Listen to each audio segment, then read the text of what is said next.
আসসালামু আলাইকুম। প্রিয় দর্শক, অন্য মঞ্চের আলোচনায় আপনাদের সকলকে আমন্ত্রণ। এই ব্রিগেডিয়ার জেনারেল শামসুল ইসলামের আগমন ঘটল তারেক রহমানের আগমনের ঠিক আগে আগে তার প্রধান নিরাপত্তা উপদেষ্টা হিসেবে, যখন খালেদা জিয়ার আর সিদ্ধান্ত গ্রহণের কোনো সুযোগ বা পরিস্থিতি নাই। বলা হয় যে তারেক রহমান যে ভারতের সমর্থনে বাংলাদেশে ফিরেই তার সঙ্গে ভারতের একটা দূরত্ব তৈরি করতে চেয়েছেন এবং তিনিও যে ভারতকে বিশ্বাস করতে পারেন না তার একটা প্রমাণ এই ব্রিগেডিয়ার জেনারেল শামসুল ইসলামের নিয়োগ। বাংলাদেশের সাবেক প্রধানমন্ত্রী শেখ হাসিনা যখন দিল্লি বসে হম্বিতম্বি করছেন যে তিনি খুব শিগগিরই দেশে ফিরে আসবেন, মাথা উঁচু করে দ্রুত দেশে ফিরবেন এবং তারেক রহমান সরকার ফাঁসির মঞ্চ তৈরি করতে পারে, তার জন্য কারাগার তৈরি করতে পারে, কিন্তু তিনি দেশে ফিরবেনই।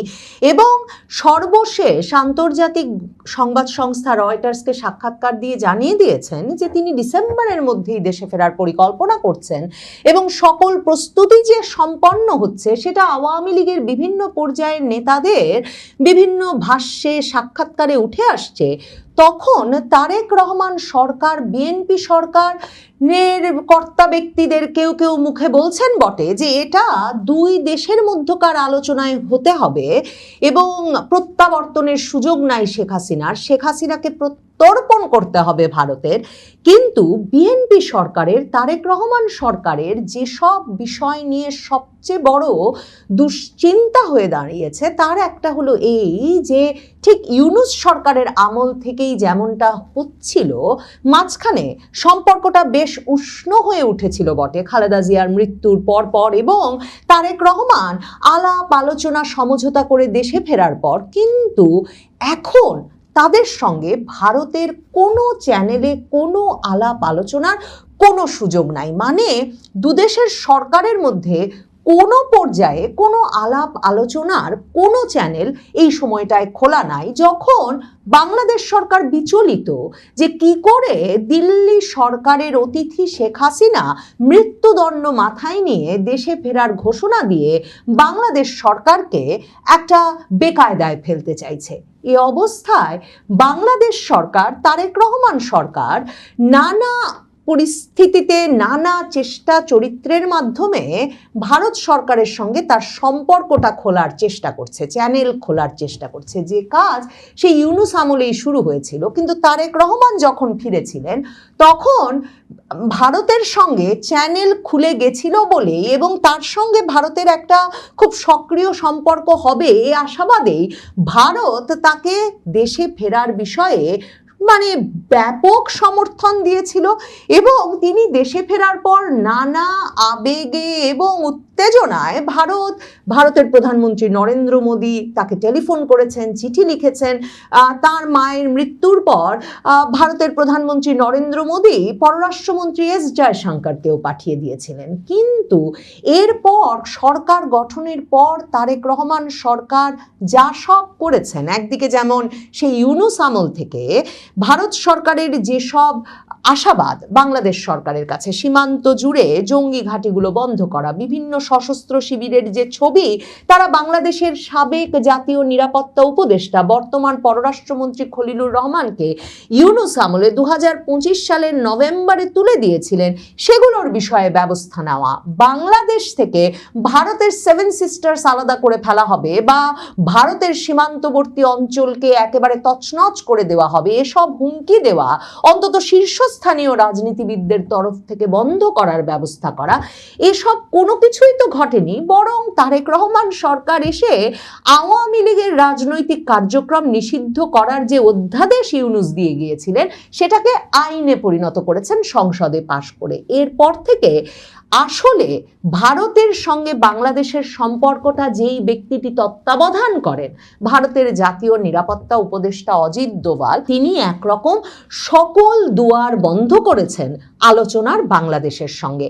যিনি মূলত বাংলাদেশ ভারত সম্পর্কটা দেখছেন, যিনি কিনা সেই ব্যক্তি যিনি 5ই আগস্ট শেখ হাসিনার সামরিক বিমানটা যখন ভারতের হিন্ডন সামরিক ঘাঁটিতে অবতরণ করেছিল, যিনি কিনা এসে শেখ হাসিনাকে সেখান থেকে স্বাগত জানিয়ে নিয়ে গিয়েছিলেন, যেই ব্যক্তি হচ্ছেন সেই ব্যক্তি যাকে 5ই আগস্টের পর পরিবর্তিত পরিস্থিতিতে বাংলাদেশ ভারত সম্পর্কের দায়িত্ব দেওয়া হয়েছে, যখন থেকে সিদ্ধান্ত হয়েছে ভারত সরকারের ভেতরে যে সম্পর্কটা পররাষ্ট্র মন্ত্রণালয় দিয়ে দেখলে চলবে না, এখন থেকে এটা একটা নিরাপত্তা ইস্যু বটে, এবং সে কারণে প্রধানমন্ত্রীর দফতরের অধীন জাতীয় নিরাপত্তা উপদেষ্টার তত্ত্বাবধানে এই দুদেশের সম্পর্কটা বিবেচিত হবে নিরাপত্তার লেন্স দিয়ে।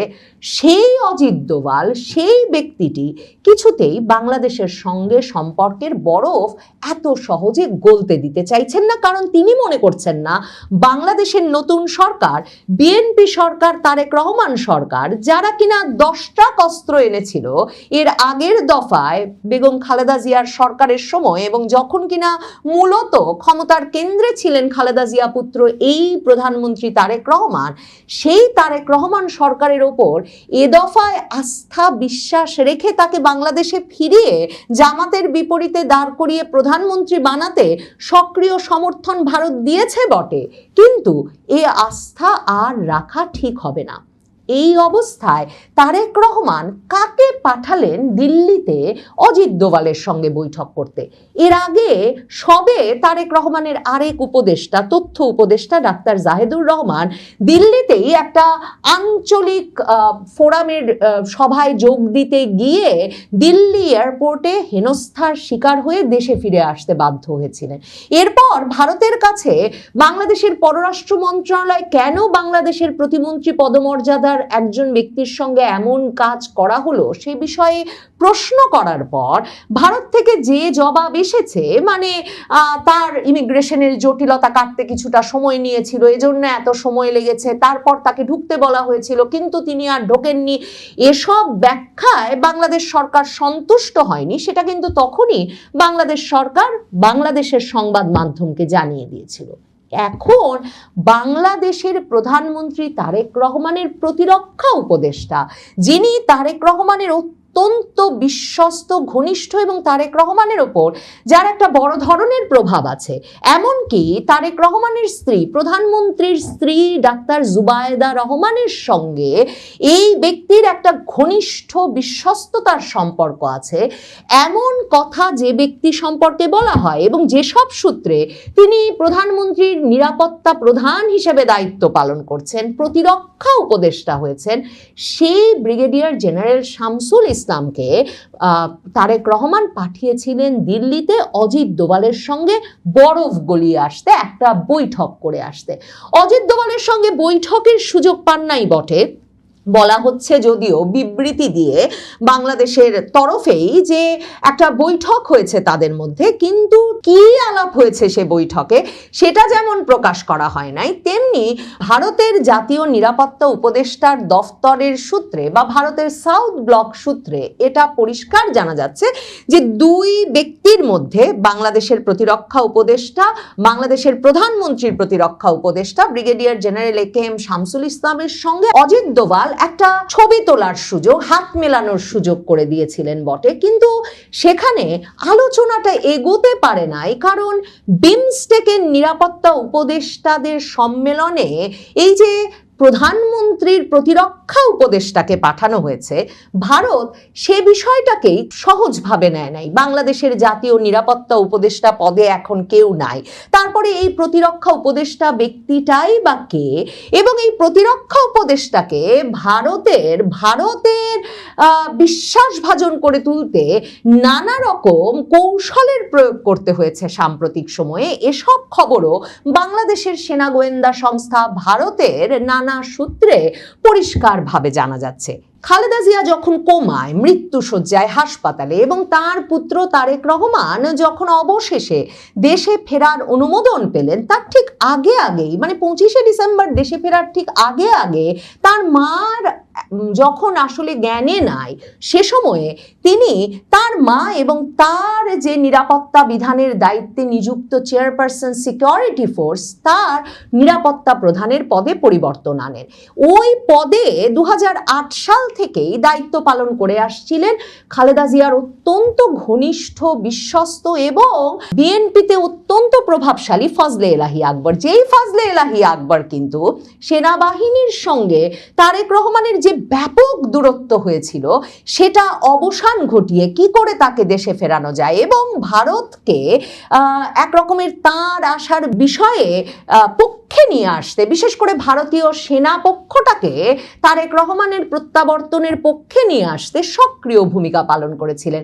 ওই যেই সাবেক সেনা কর্মকর্তাদের বৈঠকে ভার্চুয়ালি যোগ দিয়ে তারেক রহমান মাফ চাইলেন তার ব্যবহারের জন্য এক সাবেক সেনা কর্মকর্তার কাছে, সেই বৈঠকটাও কিন্তু ফজলে এলাহি আকবরের করা। অথচ ফজলে এলাহি আকবরকে পাশে সরিয়ে রেখে এই ব্রিগেডিয়ার জেনারেল শামসুল ইসলামের আগমন ঘটল। তারেক রহমানের আগমনের ঠিক আগে আগে তার প্রধান নিরাপত্তা উপদেষ্টা হিসেবে, যখন খালেদা জিয়ার আর সিদ্ধান্ত গ্রহণের কোনো সুযোগ বা পরিস্থিতি নাই। বলা হয় যে তারেক রহমান যে ভারতের সমর্থনে বাংলাদেশে ফিরেই তার সঙ্গে ভারতের একটা দূরত্ব তৈরি করতে চেয়েছেন এবং তিনিও যে ভারতকে বিশ্বাস করতে পারেন না তার একটা প্রমাণ এই ব্রিগেডিয়ার জেনারেল শামসুল ইসলামের নিয়োগ। এবং তার নিয়োগটা সরাসরি এক রকমের তদবির করেছিল পাকিস্তানের গোয়েন্দা সংস্থার বিভিন্ন সূত্র, যারা বলেছিল যে ভারত ঘনিষ্ঠ ফজলে এলাহি আকবরকে সরিয়ে এই পাকিস্তান ঘনিষ্ঠ ব্রিগেডিয়ার জেনারেল শামসুল ইসলামকে তারেক রহমানের নিরাপত্তা উপদেষ্টা করাই তারেক রহমানের জন্য নিরাপদ হবে। এরপর সরকার গঠনের পর সেই ব্যক্তিকেই প্রতিমন্ত্রী পদমর্যাদায় প্রতিরক্ষা উপদেষ্টা হিসেবে নিয়োগ দিয়েছেন তারেক রহমান। এখন অজিত দোভালের সঙ্গে সাক্ষাৎ করতে যে সেই প্রতিরক্ষা উপদেষ্টাকে তারেক রহমান পাঠালেন, কি সূত্রে পাঠালেন, মানে তিনি কেন ভাবছেন তার পাকিস্তান ঘনিষ্ঠ বলে পরিচিত হয়েছেন যেই ব্রিগেডিয়ার জেনারেল শামসুল ইসলাম, তিনি ভারতে বিমস্টেক নিরাপত্তা উপদেষ্টার সম্মেলনে গেলে ভারত তাকে গ্রহণ করবে এবং কেনই বা ভাবলেন অজিত দোভালের সঙ্গে তিনি সাক্ষাতের সুযোগ পাবেন? কারণ এরই মধ্যে নাকি প্রতিবেশী একটি দেশের গোয়েন্দা সংস্থা রীতিমতো এই প্রতিরক্ষা উপদেষ্টার স্ত্রীর এমন সব ছবি প্রকাশ করেছেন যে সাইবার সিকিউরিটি আইনে তাতে মামলা হয়েছে বটে, কিন্তু শামসুল ইসলামের পুরো পরিবারকেই একটি দেশ তাদের ঘনিষ্ঠ করে তুলতে পেরেছে বা এক রকমের তাদের হাতের মুঠোয় নিয়ে আসতে পেরেছে। এই পরিস্থিতিতেই বিমস্টেকের জাতীয় নিরাপত্তা উপদেষ্টাদের সম্মেলনে যোগ দিতে দিল্লিতে যে তারেক রহমানের দূত হিসেবে তারেক রহমানের প্রতিরক্ষা উপদেষ্টা ব্রিগেডিয়ার জেনারেল শামসুল ইসলাম যাচ্ছেন, সেটা যে পররাষ্ট্র মন্ত্রণালয় বৈঠক 16 তারিখ, কিন্তু তার আগের সপ্তাহেই সংবাদ মাধ্যমের সামনে একরকম ঘোষণা দিয়ে বসলো এবং সেখানে বলল যে তারা আশা করে ভারত সকল রকম কূটনৈতিক মর্যাদা এবং সহবত বজায় রেখে বাংলাদেশের পাঠানো উপদেষ্টাকে সম্মানের সঙ্গে গ্রহণ করবে। সেটা এক রকমের বার্তা এবং আকুতি ভারত সরকারের প্রতি, যাতে বাংলাদেশের একজন প্রতিমন্ত্রী পদমর্যাদার প্রধানমন্ত্রীর উপদেষ্টাকে ভারত এ দফায় ডাক্তার জাহেদুরের মতো হেনস্থা না করে তাদের সাথে এক টেবিলে, আঞ্চলিক বৈঠকের এক টেবিলে সমমর্যাদায় হাজির হওয়ার সুযোগ করে দেয়। ব্রিগেডিয়ার জেনারেল শামসুল ইসলাম অজিত দোভালের সঙ্গে বৈঠকের আশায় 16 তারিখের বৈঠকের দুদিন আগে 14 জুলাইতেই তার স্ত্রী সহ ভারত গিয়ে উপস্থিত হয়েছিলেন বটে, কিন্তু দিল্লিতে শেষ পর্যন্ত অজিত দোভালের সঙ্গে তার বৈঠকে দারুণ কোনো ফল এসেছে সেটা বলা যাচ্ছে না, কারণ কি আলোচনা হয়েছে সে বিষয়ে কোনো কিছুই বিস্তারিত জানাবার মতো নেই বলেই সম্ভবত তা পররাষ্ট্র মন্ত্রণালয় জানাতে পারছে না। তবে পররাষ্ট্র প্রতিমন্ত্রী শামা ওবায়েদ বলেছেন যে শুধু শেখ হাসিনার বিষয়টি নিয়েই যে ভারত বাংলাদেশ সম্পর্কটা আটকে থাকবে না, সেটা এই সফর থেকেও প্রমাণিত হয়। বিমস্টেকে প্রতিরক্ষা উপদেষ্টার, জাতীয় নিরাপত্তা উপদেষ্টাদের সেই সম্মেলনে যোগ দিতে দিল্লি যাওয়ার মাধ্যমে প্রমাণ হয়েছে যে বাংলাদেশও ভারতের সঙ্গে বিভিন্ন পর্যায়ে সম্পর্ক সক্রিয় রাখতে আগ্রহী। শেখ হাসিনার স্বদেশ প্রত্যাবর্তনের আগে আওয়ামী লীগে বড় পরিবর্তন কি সেই পরিবর্তন? আমরা সেই পরিবর্তনটা কি হতে যাচ্ছে সেটি এই মুহূর্তের ভিডিওতে আলাপ করতে চাইছি। রাজনীতিতে এই মুহূর্তে সবচেয়ে বড় খবর, শেখ হাসিনার বাংলাদেশে ফেরার আগেই কি আওয়ামী লীগের সাধারণ সম্পাদক পদ থেকে সরে দাঁড়াচ্ছেন ওবায়দুল কাদের? হঠাৎ দলের ভার্চুয়াল সভায় তার কোন মন্তব্যকে ঘিরে দলের ভেতরে বাইরে শুরু হয়েছে তীব্র জল্পনা। টানা 3 বারের সাধারণ সম্পাদক এবং সব মিলিয়ে দীর্ঘ 18 বছর, সর্বশেষ প্রায় 15.5 বছর এবং আগের আমল মিলিয়ে মোট 18 বছরের মন্ত্রিত্ব সামলানো এই দাপুটে নেতা কি স্বেচ্ছায় অবসরের বার্তা দিলেন, নাকি এর পেছনে লুকিয়ে আছে গভীর কোনো রাজনৈতিক সমীকরণ?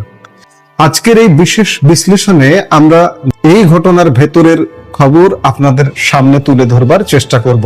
শেষ পর্যন্ত সঙ্গে থাকুন, কারণ এই ঘটনা আগামী দিনের বাংলাদেশের রাজনীতির মোড় ঘুরিয়ে দিতে পারে। ঘটনার সূত্রপাত গতকাল বৃহস্পতিবার রাতে আওয়ামী লীগের একটি গুরুত্বপূর্ণ ভার্চুয়াল সভা চলছিল।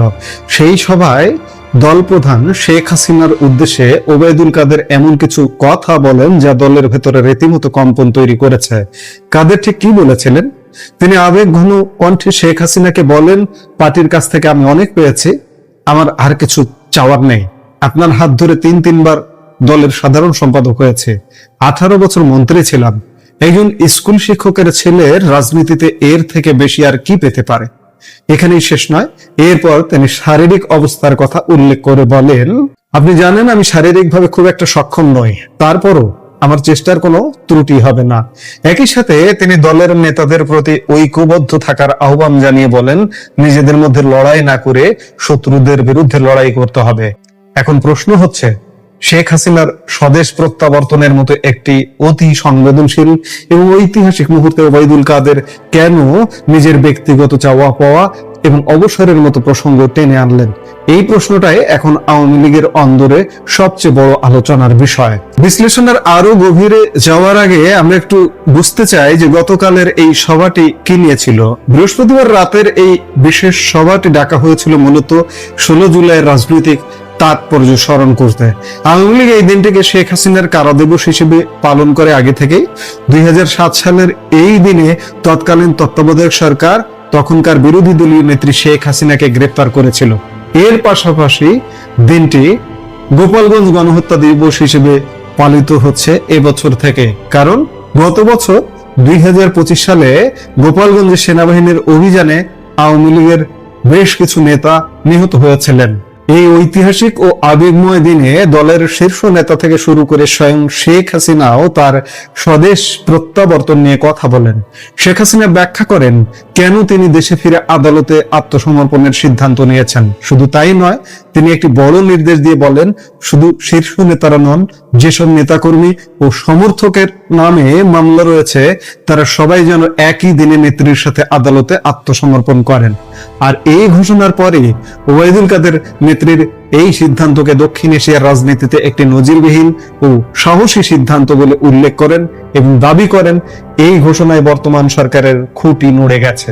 কিন্তু শেখ হাসিনার এমন লড়াকু নির্দেশের বিপরীতে ওবায়দুল কাদেরের সুর কেন এতটা নরম বা বিদায় মনে হলো? এর পেছনে রয়েছে তার বর্তমান পরিস্থিতি।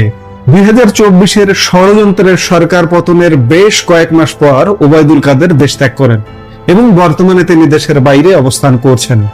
আমরা জানি ওবায়দুল কাদেরের আগেও বাইপাস সার্জারি হয়েছিল।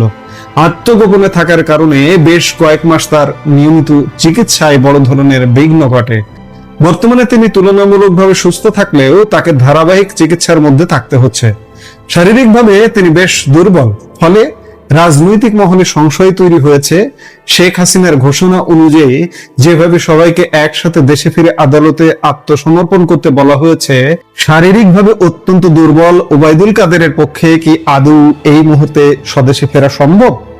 আওয়ামী লীগের একাংশের নেতাদের ধারণা ওবায়দুল কাদের নিজের এই শারীরিক সীমাবদ্ধতা এবং রাজনৈতিক বাস্তবতা খুব ভালো করে বুঝতে পারছেন, আর সেই কারণেই তিনি শেখ হাসিনার দেশে ফেরার আগে সাধারণ সম্পাদকের পদ থেকে সম্মানজনকভাবে সরে যেতে চাইছেন। সবার ভেতর তিনি নিজেদের মধ্যে লড়াই না করার জন্য যে বার্তা দিয়েছেন তার উদ্দেশ্য হলো তার উত্তরসূরি বা পরবর্তী সাধারণ সম্পাদক বাছাইয়ের প্রক্রিয়াটি যেন কোনো রকম বিবাদ বা কুন্দল ছাড়াই সম্পন্ন হতে পারে।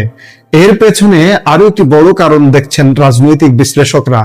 দেশে ফেরার পর পরিস্থিতি যদি কিছুটা স্বাভাবিক হয়, তবে দল ও সরকারের উপর মানুষের কেন তীব্র ক্ষোভ তৈরি হয়েছিল 2024-এর শেষ মুহূর্তে, সেটি অনুসন্ধান শুরু হবে আওয়ামী লীগের ভেতরেই। 24-এর ষড়যন্ত্র কেন ঠেকানো গেল না, কোথায় ভুল ছিল, তা নিয়ে দলের ভেতরে জবাবদিহি তৈরি হবে।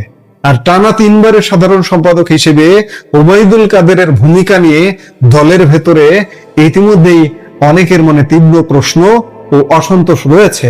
অনেকেই এই ব্যর্থতার দায় তার উপর চাপাচ্ছেন। সাধারণত নিয়ম অনুযায়ী আওয়ামী লীগের কাউন্সিল বৈঠকে এই দলের পদধারী বা সাধারণ সম্পাদক পরিবর্তনের সিদ্ধান্ত নেওয়া হয়। বর্তমান কমিটির মেয়াদ ইতিমধ্যে শেষ হয়ে গেছে। পরবর্তী পূর্ণাঙ্গ কমিটি গঠনের জন্য দ্রুত একটি কাউন্সিল বৈঠক হওয়া দরকার ছিল, কিন্তু বর্তমান সংকটময় ও প্রতিকূল পরিস্থিতিতে দেশে এমন কোনো বড় দলীয় বৈঠক ডাকার অবকাশ বা সুযোগই নেই। কারণ নেতারা দেশেই নেই, বেশিরভাগ শীর্ষ নেতা পৃথিবীর বিভিন্ন দেশে ছড়িয়ে ছিটিয়ে আছে। এই মুহূর্তে আওয়ামী লীগের ভার্চুয়াল বৈঠক করা ছাড়াও সবাই একযোগে বৈঠক করা সম্ভব হয় না সশরীরে। তবে দলের গঠনতন্ত্র অনুযায়ী একটি বিকল্প পথ খোলা রয়েছে। যদি কেউ স্বেচ্ছায় পদ থেকে সরে দাঁড়ান, তবে দলের সভানেত্রী অর্থাৎ শেখ হাসিনার একক ক্ষমতা রয়েছে নতুন কাউকে সেই পদে নিয়োগ দেওয়ার। এখন রাজনৈতিক মহলের সব নজর এই দিকেই। আগামী ডিসেম্বরের আগে ওবায়দুল কাদের যদি সত্যি সত্যি স্বেচ্ছায় সাধারণ সম্পাদকের পদ ছেড়ে দেন, তারপরে কি ঘটবে? যদি তিনি সরে দাঁড়ান, তবে কে হবেন আওয়ামী লীগের পরবর্তী সাধারণ সম্পাদক? দলের অন্দরের খবর অনুযায়ী এই বিষয়ে শেখ হাসিনার সিদ্ধান্তই চূড়ান্ত। তবে সিদ্ধান্ত নেওয়াটা শেখ হাসিনার জন্য মোটেও সহজ হবে না, কারণ আওয়ামী লীগ এক বিশাল দল এবং এখানে অসংখ্য যোগ্য নেতা। আর এ কারণেই ওবায়দুল কাদেরের উত্তরসূরি হতে এবং দলের এই গুরুত্বপূর্ণ পদটি লুফে নিতে ইতিমধ্যেই দলের ভেতরে কম করে হলেও 1 ডজনের বেশি শীর্ষ নেতা অপেক্ষার প্রহর গুনছেন। ওবায়দুল কাদেরের এই সরে দাঁড়ানোর ইঙ্গিত কি আওয়ামী লীগের নতুন কোনো পুনর্গঠনের শুরু, নাকি সংকটের মুখে নেতৃত্বের পেছুটান? এটিকে নেতৃত্বের পেছুটান বলা যাবে না। কারণটা হচ্ছে যে সাধারণ সম্পাদক ওবায়দুল কাদের আওয়ামী লীগের 77 বছরের ইতিহাসে নজিরবিহীন ভাবে 3 বার আওয়ামী লীগের সাধারণ সম্পাদক। আমার এই মুহূর্তে মনে পড়ছে না যে 77 বছরের ইতিহাসে 3 বার কেউ সাধারণ সম্পাদক আছে কিনা। ইতিহাস দেখতে হবে, দেখে বলতে পারবো। এই মুহূর্তে মনে করতে পারছি না। সেই বিচারে ওবায়দুল কাদের নজিরবিহীন ভাবে খুব সীমিত, যদি কি 2-1 থেকেও থাকেন, সেটাও সীমিত সৌভাগ্যবানদের একজন ওবায়দুল কাদের 3 বার সাধারণ সম্পাদকের দায়িত্ব পালন করেছেন, যার কারণে তার আর নতুন করে 4র্থবার পাবার কোনো আশা নেই, সম্ভাবনা নেই, যার দরুন তিনি পিছু হটতে চাইবেন। আর দ্বিতীয়ত হচ্ছে তার শারীরিক অবস্থা ভালো নয়। স্বাভাবিকভাবে আগামী দিনের দলের যে আন্দোলন সংগ্রাম, যে লড়াই হবে, সেই লড়াইয়ে একজন স্ট্রেংথ সম্পন্ন সাধারণ সম্পাদকের প্রয়োজন হবে দলে অনিবার্যভাবে। আর তাই তো সাধারণ সম্পাদক পরিবর্তনের হাওয়া ইতিমধ্যেই গরম হতে শুরু করেছে এবং সেটি এমন হতে পারে যে আওয়ামী লীগ প্রধান শেখ হাসিনা যে আগামী ডিসেম্বরে তিনি ফিরে আসছেন, এখানে মনে হয় আর কোনো বাদ বা ফুল স্টপ নেই। শেখ হাসিনা ডিসেম্বরে ফিরবেন যে কোনো ভাবে, এবং তার আগে হয়তো আওয়ামী লীগের সাধারণ সম্পাদক পদে পরিবর্তন আসছে। এবং কে আসছে, কে এই দায়িত্বে আসবেন, কারণ আমরা আগেই বললাম যে 1 ডজনের বেশি যোগ্য নেতা প্রত্যেকেই সাধারণ সম্পাদক হবার মতো যোগ্যতা রাখেন। তারা অপেক্ষার প্রহর গুনছেন। এখন সেটাই দেখার বিষয়। আমরা নিশ্চয়ই রাজনৈতিক পর্যবেক্ষক হিসেবে দেখব যে আওয়ামী লীগে বড় কি পরিবর্তন আসছে এবং নতুন সাধারণ সম্পাদক কে হচ্ছেন। এই মুহূর্তে ভিডিও থেকে বিদায় নিতে চাইছি। দেখা হচ্ছে পরবর্তী ভিডিওতে। সে পর্যন্ত ভালো থাকুন।